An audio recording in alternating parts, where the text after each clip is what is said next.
Pemirsa, dan untuk membahas terkait dengan peluang Anies maju Pilkada Jakarta, kita sudah terhubung dengan pengamat politik Ahmad Khoirul Umam. Selamat malam, Mas Umam.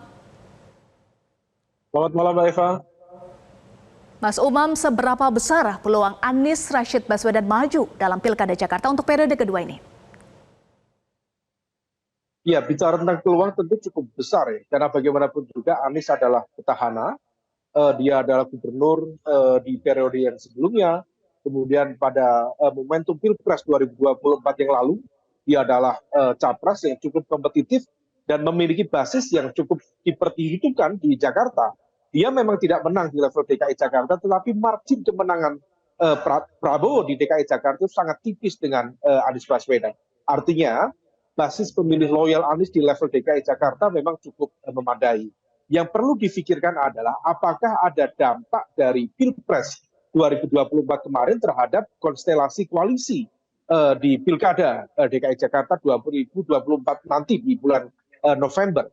Kalau misal kemudian Anies bisa mengkonsolidasikan basis dukungan untuk memenuhi threshold 20% pencalonan, maka besar kemungkinan dia akan bisa tampil secara kompetitif di Pilkada tahun ini, Mbak Eva. Baik, Anies, kemudian juga Puan sudah ada statement, sebelumnya Puan duluan yang bilang bahwa Anies menarik, dan Anies juga menyebut PD Perjuangan menarik. Sinyal apa yang Anda baca dari pernyataan ini? Ya, ini kedua pihak mencoba untuk saling menjajaki satu sama lain dengan saling melempar sinyal positif yang kemudian bisa jadi ini adalah sebuah upaya untuk menjalin kerjasama pada level Pilkada DKI November nanti. Di satu sisi memang baik itu PDIP termasuk Anies Baswedan sendiri seolah kemudian dipertemukan oleh dua kepentingan yang sama dalam satu titik kepentingan yang sama. Di satu sisi kita tahu PDIP sudah kehilangan golden ticketnya untuk level pilkada sehingga tidak bisa mencalonkan sendiri kader-kader terbaiknya, maka kemudian perlu mendapatkan dukungan dari kekuatan yang lain untuk memenuhi threshold 20%. Dan di sisi yang lain, Anies Baswedan sendiri juga tentu memiliki kepentingan yang serupa dalam konteks pilkada ini untuk menjaga kartu politiknya agar tetap hidup dan relevan hingga pemilu 2029 mendatang. Nah, titik temu kepentingan ini bisa saja kemudian meleburkan dua entitas yang barangkali kemarin dipersepsikan baik secara ideologis, secara kalkulasi politik praktis pada satu atau dua kutub yang berbeda. Nah, ini yang kemudian bisa saja kemudian sinyal-sinyal positif ini menjadi upaya penjajakan lebih lanjut dan kemudian bisa diupayakan. Akan tetapi di sisi yang lain memang harus diantisipasi. Kalau misal kemudian Anies Baswedan dan juga PDIP melebur menjadi satu, dalam konteks tertentu sisi positifnya maka sudah terjadi peleburan dalam konteks kekuatan faksi-faksi yang berbeda baik secara orientasi politik maupun secara ideologis yang seolah kemarin dipersepsikan sangat berbeda, maka di sini melebur. Tetapi di saat yang sama kalau misal kemudian menjadi satu antara entitas PDIP dan juga Anies Baswedan, maka akan ada side effect yang lain, misalnya berkurangnya atau terkoreksinya basis pemilih loyal masing-masing yang per beberapa waktu lalu dalam pemilu di 2024 betul-betul terkonsolidasi secara masif, dan salah satu faktor yang berpengaruh pada konsolidasi basis pemilih loyal itu adalah sentimen ideologis. Nah, ini yang perlu ditimbang karena bagaimanapun juga tentu dalam sebuah kalkulasi politik akan sangat cair, akan sangat fleksibel, maka di mana titik kulminasi kepentingan terkuatnya, itulah yang kemudian nanti akan menentukan strategi selanjutnya. Baik, Eva. Baik, selain sinyal PD Perjuangan dan Anies Rashid Baswedan, bagaimana partai politik lainnya yang Anda baca akan bisa menjadi kendaraan politik untuk Anies Rashid Baswedan? Ya, kalau misal dari hasil data survei yang kita lakukan misalnya di pemilu 2024 yang lalu, kita tahu bahwa Anies Baswedan mendapatkan basis kekuatan dukungan yang cukup besar dari segmen misalnya tentu dari PKS sendiri, kemudian dari Nasdem dan juga dari PKB. Nasdem sendiri mendapatkan di angka sekitar 7% dan PKS menjadi juara di level provinsi pada konteks DKI Jakarta. Kalau misal kemudian basis pemilih ini terkonsolidasi dengan baik, lalu kemudian tadi, kalau misal kemudian tawaran, ajakan kerjasama dengan PDIP yang kehilangan golden ticketnya, kemudian menggabung menjadi satu, karena dipertemukan pada titik yang sama, yaitu kepentingan untuk berhadapan dengan pihak yang menang. Dalam konteks ini adalah Koalisi Indonesia Maju di Pilpres 2024 yang lalu. Bagaimanapun juga, Mbak Eva, presiden yang akan datang tentu tidak akan melepaskan dan tidak akan membiarkan bagaimana kepemimpinan di DKI Jakarta akan di luar kontrol dia. Dia akan berusaha sekuat tenaga untuk mendapatkan itu. Tetapi kalau misal kemudian PDIP, PKS, Nasdem, dan lain sebagainya bisa betul-betul menggabung menjadi satu, maka itu akan berpotensi menjadi sebuah kekuatan yang cukup promising, cukup menjanjikan untuk menghadirkan perlawanan yang sengit dalam konteks pilkada DKI, Mbak Eva. Baik, nama Kaisang Pangarep juga disebut-sebut. Ini pasca ada putusan dari MA ya, Mas Umam. Dan Kaisang juga sempat menyebut nama Anies, mungkin bisa berpasangan dengan Anies.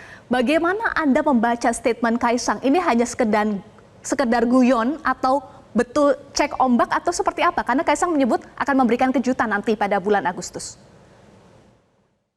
Ya, memang dalam konteks ini posisi dari Kaisang sudah tidak bisa dikategorikan sebagai guyonan lagi. Karena bagaimanapun juga dia sekarang dianggap sebagai individu yang eligible, yang memenuhi syarat, terutama pasca keluarnya putusan Mahkamah Agung kemarin.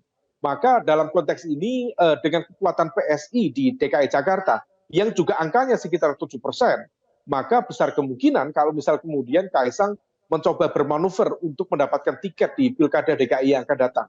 Nah, kalaupun kemudian penyebutan nama Anies oleh Kaisang, bisa saja ini juga bagian dari test the water, bagaimana kemudian respon balik dari Anies, termasuk dari basis pemilih loyal masing-masing, meskipun memang tampaknya perlu diantisipasi. Barangkali statement Kaisang itu menjadi bagian dari upaya untuk menghadirkan sentilan yang dia barangkali juga siap dalam konteks ini bekerja sama, namun di saat yang sama juga siap untuk berhadapan-hadapan dengan Anies Baswedan yang cukup memiliki kekuatan yang mengakar di DKI Jakarta, terutama kalau bisa mendapatkan backup dari partai-partai kekuatan yang kemarin memberikan dukungan kepadanya di Pilpres 2024 yang lalu. Mbak Eva. Kalau bukan hanya guyon, kita nantikan ya bagaimana nanti kejutannya di bulan Agustus, tapi sampai saat ini banyak nama yang dicoba untuk diduetkan dengan Anies. Ada nama Kaisang, ada nama Andika Perkasa, bahkan juga sempat ada nama Ahok. Nah, bagaimana peluang Anies jika harus disandingkan dengan nama-nama tersebut? Atau ada yang lebih pas menurut Anda untuk menjadi rekan duet Anies jika nanti Anies maju untuk Pilkada Jakarta? Ya, terkait dengan komposisi calon gubernur dan calon wakil gubernur, memang ada cukup banyak variabel yang harus dihitung. Mulai dari variabel dalam konteks ini elektabilitas, kemudian jaringan partai, jaringan non-partai, termasuk akar-akar kekuatan politik kultural, kemudian terkait juga dengan jaringan pendanaan, terkait dengan jaringan ideologis, dan lain sebagainya. Semua itu harus dihitung.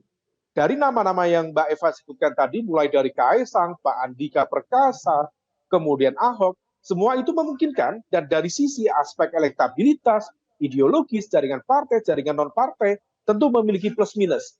Tetapi di saat yang sama perlu dihitung betul, mana kemudian yang visible, mana yang tidak. Mana yang memungkinkan untuk dilakukan koalisi, mana yang tidak memungkinkan atau hanya sifatnya camouflage saja. Nah, ini yang harus dihitung betul oleh Anies Baswedan. Kalau misal memang dia ingin maju betul di Pilkada DKI yang akan datang, maka hitungan-hitungan itu harus matang dan memastikan mendapatkan dukungan dari partai dengan koalisi yang cukup kuat dan 20% itu bisa tercapai.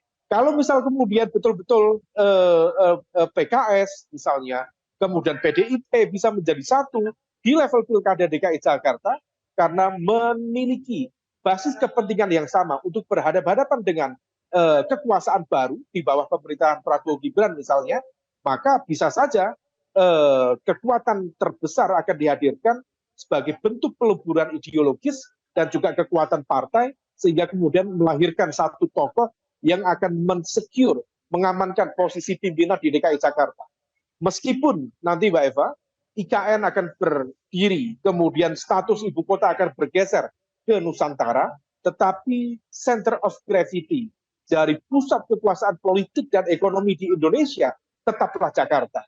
Maka besar kemungkinan kalau misal kemudian Kim dan juga presiden terpilih, misalnya Prabowo Subianto, akan mencoba habis-habisan untuk mendapatkan dan mengamankan posisi pilkada di DKI Jakarta, maka di saat yang sama pihak yang berada di luar kekuasaan, let's say semisal seperti PDIP atau PKS yang per hari ini belum mendapatkan tawaran untuk berada di kekuasaan Prabowo Gibran, maka harus melakukan inovasi dalam konteks kekuatan politik yang sangat signifikan. Dalam konteks Pilkada DKI Jakarta, peluburan itu bisa berpotensi menjadi sebuah alternatif yang cukup menarik dan meyakinkan.